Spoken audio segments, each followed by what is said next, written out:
India Legal presents Courts Roundup.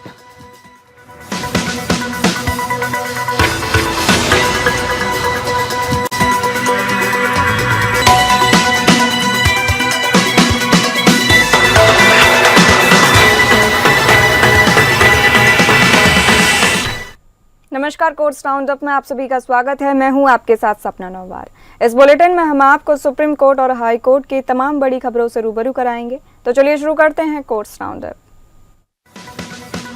India Legal presents Courts Roundup.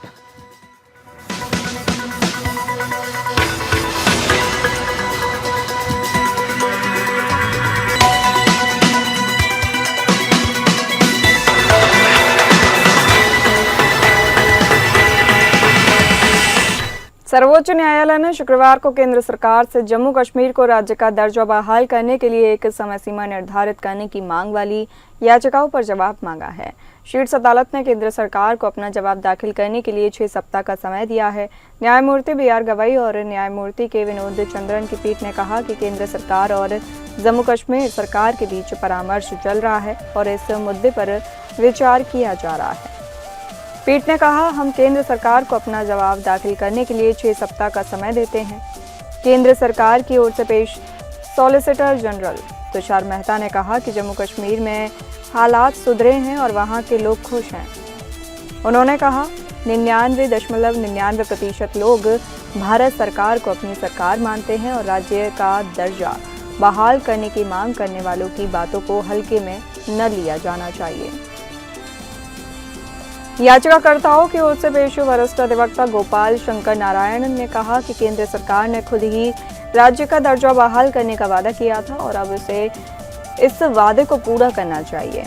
उन्होंने कहा, राज्य का दर्जा 2019 में छीना गया था और अब 2025 हो गया है।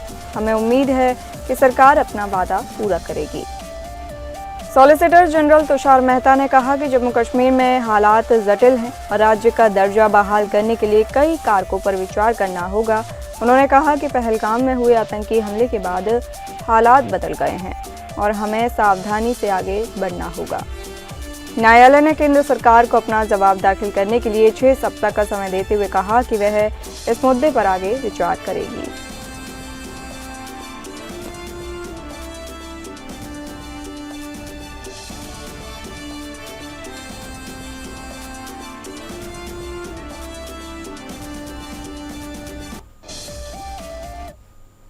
सुप्रीम कोर्ट ने पूर्व केरल मंत्री TM थॉमस इसहाक के खिलाफ दायर मानहानि मामले में आगे की कार्रवाई पर रोक लगा दी है। इसहाक ने लॉटरी किंग सैंटियागो मार्टिन को लॉटरी माफिया कहा था। कोर्ट ने कहा कि इस मामले में आगे की कार्रवाई तब तक नहीं होगी जब तक इस पर अंतिम फैसला नहीं हो जाता।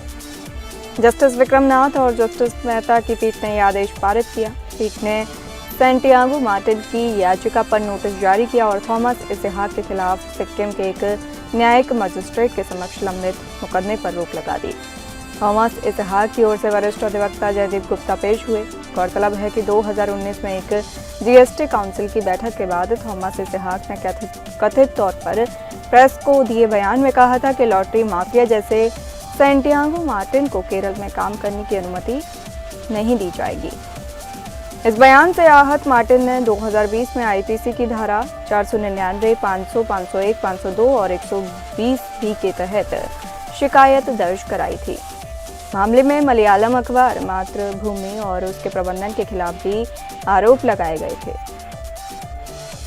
अखबार ने उच्च न्यायालय में याचिका दायर कर कहा था कि संपादकों के खिलाफ कार्रवाई करने से पहले यह साबित करना आवश्यक है कि उन्हें लेख की सामग्री के बारे में जानकारी थी। हालांकि उच्च न्यायालय ने अखबार के प्रबंधन के खिलाफ समन रद्द करने से इनकार कर दिया। इसके बाद अखबार ने सुप्रीम कोर्ट में अपील की थी। सुप्रीम कोर्ट ने समझौते के तहत मामले को बंद कर दिया था, लेकिन स्पष्ट किया था कि मार्टिन और थॉमस इसहाक के बीच का मामला इससे प्रभावित नहीं होगा।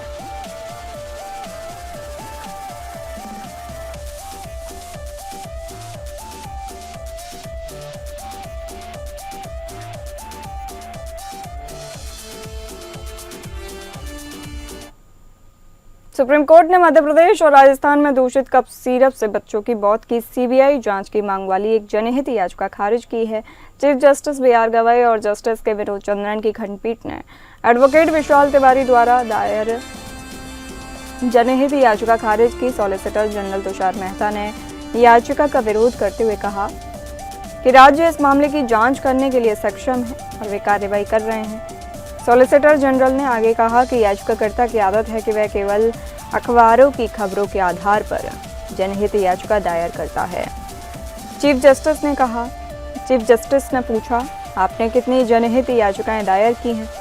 तिवारी ने जवाब दिया, 8 या 9। इसके बाद खंडपीठ ने याचिका खारिज कर दी। मध्य प्रदेश और राजस्थान में जहरीले कप सिरप के सेवन से बच्चों की हाल ही में हुई मौतों के बाद यह जनहित याचिका दायर की। वकील विशाल तिवारी द्वारा दायर इस याचिका में डायथिलीन ग्लाइकोल और एथिलीन ग्लाइकोल युक्त दूषित कप सिरप के निर्माण, परीक्षण और वितरण की व्यापक जांच के लिए रिटायर्ड सुप्रीम कोर्ट की अध्यक्षता में राष्ट्रीय न्यायिक आयोग या विशेषज्ञ समिति के गठन की मांग की गई। ये वही जहरीले यौगिक हैं जिनसे पहले भी मौतें हुई। इस जनहित याचिका में विभिन्न राज्यों में जहरीले कप सिरप के कारण बच्चों की मौतों से संबंधित सभी लंबित प्राथमिकियों और जांचों को एक पूर्व सुप्रीम कोर्ट के जज की निगरानी में केंद्रीय जांच ब्यूरो को हस्तांतरित करने का निर्देश देने की भी मांग की गई, ताकि निष्पक्ष और समन्वित जांच सुनिश्चित की जा सके। इसमें तर्क दिया गया कि कई राज्य स्तरीय जांचों के परिणाम स्वरूप जवाबदेही बिखरी हुई, जिससे जहरीले फॉर्मूले उपभोक्ताओं तक बार बार पहुंच गए हैं।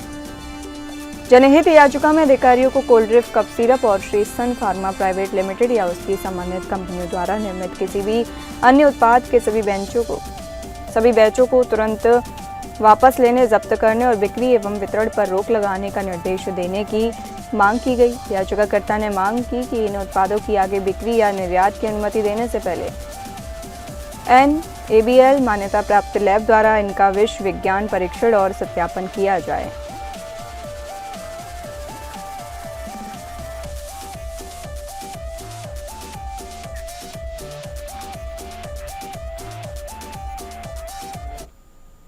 तमिलनाडु के करूर में एक्टर विजय की रैली में भगदड़ के मामले में सुप्रीम कोर्ट ने मद्रास हाई कोर्ट के 2 बेंचों द्वारा अलग अलग आदेश पारित करने पर सवाल उठाया।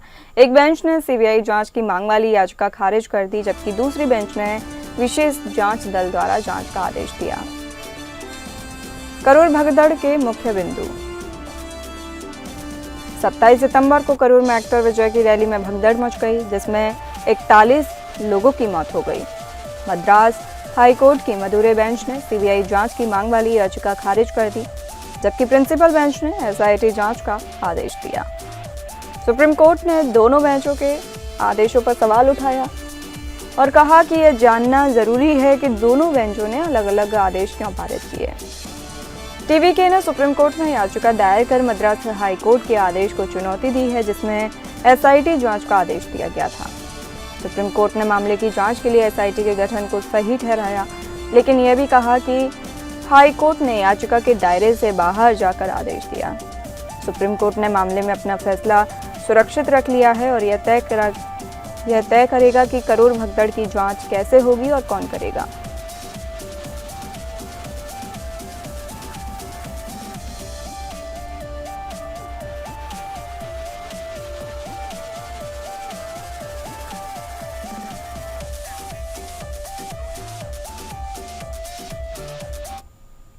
सुप्रीम कोर्ट ने किशोर न्याय अधिनियम 2000 के तहत हत्या के दोषी को रिहा करने का आदेश दिया, क्योंकि कोर्ट ने पाया कि 1981 में अपराध के समय वह किशोर था।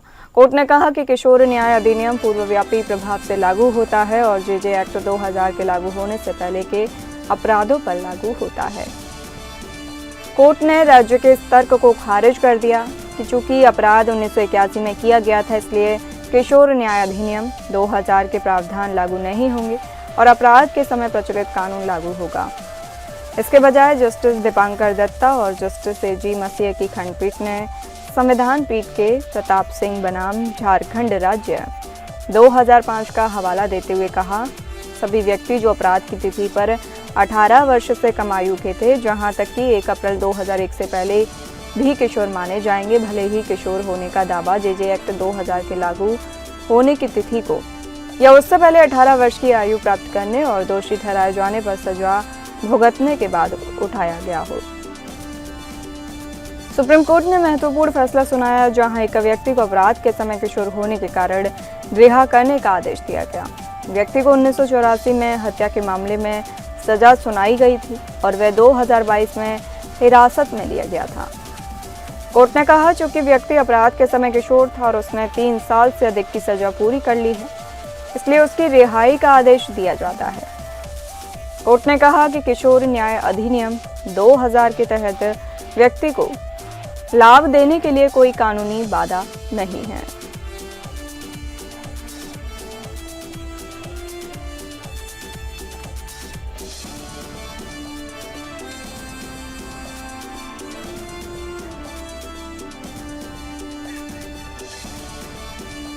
सुप्रीम कोर्ट की संविधान पीठ ने आज यह फैसला दिया कि जिला न्यायाधीशों के पदों पर सीधी भर्ती के लिए निर्धारित 25% कोटा केवल वकीलों के लिए आरक्षित नहीं है। Chief justice BR Gavai, justice MM Sundaresh, justice Arvind Kumar, justice SC Sharma और जस्टिस के विनोद चंद्रन की खंडपीठ ने कहा, हम प्रतिवादियों की इस दलील से सहमत नहीं हैं कि 25% सीधी भर्ती का कोटा केवल प्रैक्टिस करने वाले अधिवक्ताओं के लिए आरक्षित है। यदि इस तर्क को स्वीकार किया जाए तो यह 7 वर्ष की प्रैक्टिस वाले अधिवक्ताओं के लिए एक अलग कोटा बना देगा।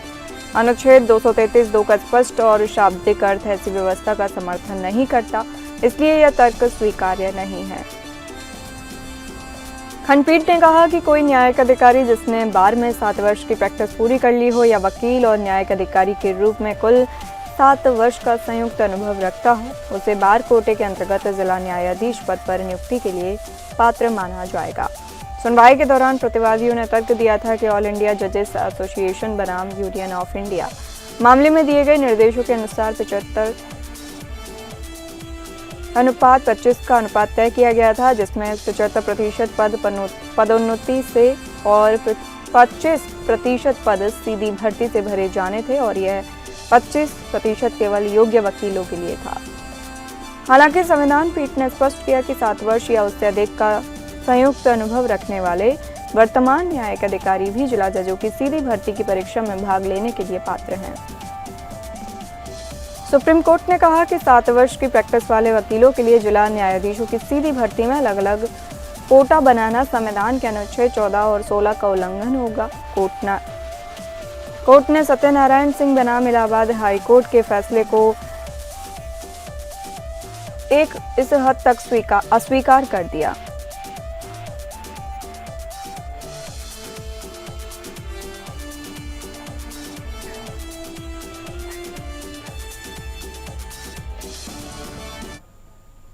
बॉलीवुड अभिनेता सुनील शेट्टी ने अपनी व्यक्तित्व अधिकारों की रक्षा के लिए बॉम्बे हाई कोर्ट का रुख किया है।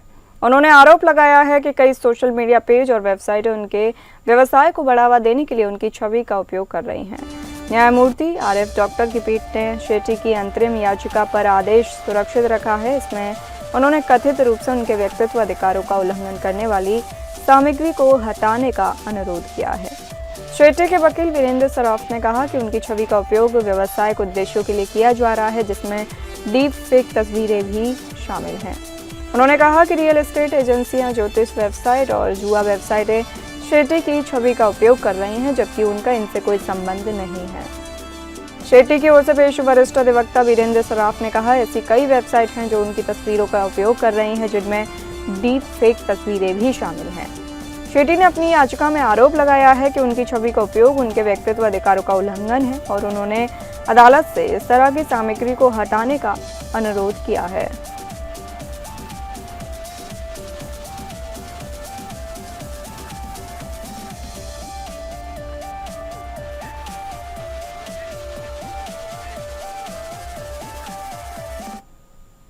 बॉम्बे हाई कोर्ट ने अनिल अंबानी की याचिका खारिज कर दी है, जिसमें रिलायंस कम्युनिकेशंस लिमिटेड के खाते को फ्रॉड घोषित करने और रिजर्व बैंक ऑफ इंडिया को इसकी रिपोर्ट के SBI के फैसले को चुनौती दी गई थी। कोर्ट ने कहा कि RBI के 2024 के मास्टर डायरेक्शंस स्पष्टीकरणात्मक प्रकृति के हैं और SCN वैध है।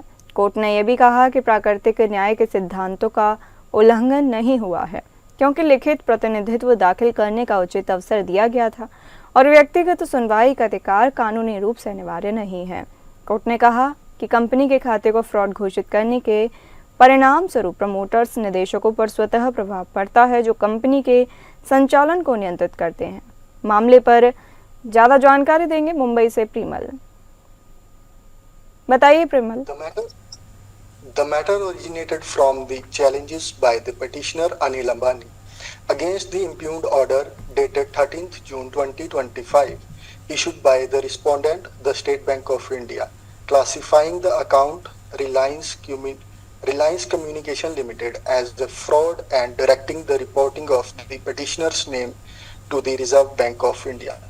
The petitioner predicated his challenges on two primary grounds. Firstly, that the antecedent show cause notice was non-issued as it was issued pursuant to the superseded RBI direction of 2016, which were effectively substituted by the master directions of 2024. Secondly, a contravention of the principle of natural justice was allied due to the denial of the mandatory personal hearing and the non-disclosure of the complete forensic and audit report. The SBI defended the action by asserting the petitioner's status as the promoter and the person having control of the affairs of ARCOM. The Honorable Bombay High Court held that the subsequent RBI Master Directions of 2024 were clarificatory in nature, being issued ex abundanti cautela to conform to the binding ratio decidendi of the Supreme Court in State Bank of India versus Rajesh Agrawal. Accordingly, the SCN was deemed various and the process initiated was non-vitiated. Concerning the right to be heard, the court definitively observed that the principle of natural justice is satisfied by affording a reasonable opportunity to file a written representation, and this requirement does not automatically extend to a vested right to an oral or personal hearing unless explicitly providing by a statute. Furthermore, the court noted that the penal consequences for the classification of a company's account as a fraud ipso facto attach to the promoters who were in control of the company's operations as distinguished from non-executive directors. The Honorable Bombay High Court held that no legal infirmity could be discerned in the impugned order dated 13th June 2025. The process complied with the substantive requirements of due processes and the petitioner's pleas lacked a sound legal basis. Consequently, the court dismissed the writ petition, thereby upholding the validity of the fraud classification against the ARCOM account and the consequent reporting of the petitioner's name. Thank you. बहुत शुक्रिया प्रिमल यह जानकारी साझा करने के लिए। फिलहाल इस बुलेटिन में इतना ही। नमस्कार। India Legal presents Courts Roundup.